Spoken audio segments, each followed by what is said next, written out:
Well, I work from all different kinds of original photographs and artwork to make high-resolution scans to make really high-quality archival prints.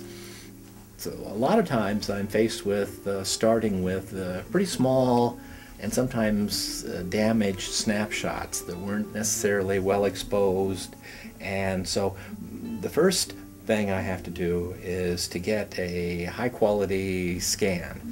I'll put the snapshot on the scanner, scan it at a high enough resolution and magnification so that it'll make the print that we want, the size of a print we want. In the case of the scans and prints I did for Rabelais, they started out with some small family snapshots, and my challenge was to get them up to about 16 by 20, 20 by 24 size, which required lots and lots of megapixels and a little bit of restoration. Once they're scanned and then you get them into Photoshop, then I can start working with the contrast and bump the contrast a little bit, make sure that there's some texture in the highlights and detail in the shadows, and then I can go into Photoshop and clean up certain defects that are sometimes in the original.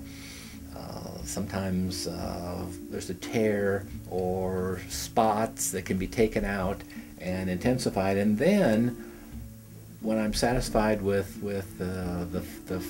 what I see on the screen, I can send that image to my printer, and I'm using HP Z3100 in this case, which is a really high quality printer that uses pigmented inks that will last for generations. They often say that it'll last 100 years with no detectable fading.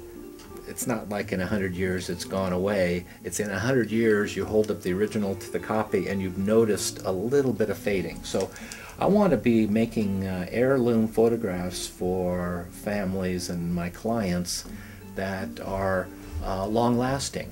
Most of the prints that you're going to get that are inexpensive and you think to be a bargain, they're not a bargain if in 20 years they cease to exist and you've lost track of the original. So for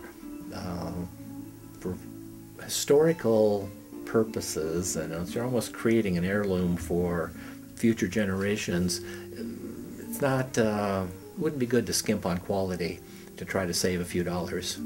Many times a family has one copy of a photograph of an important relative, and they have to be given to 5 different descendants.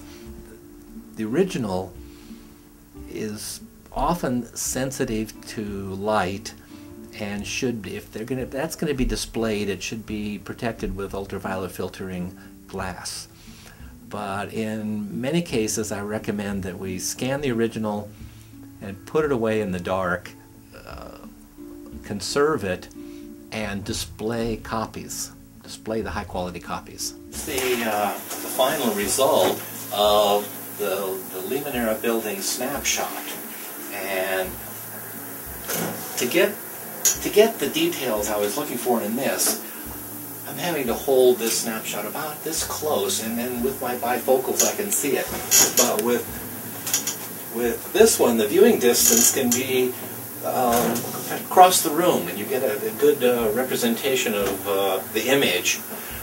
So this This size works great for restaurants, homes, offices, buildings, any place where the audience may be back several feet from the image, and you need a bigger image. You just don't need it bigger though. You need high resolution so the pattern of the bricks holds up.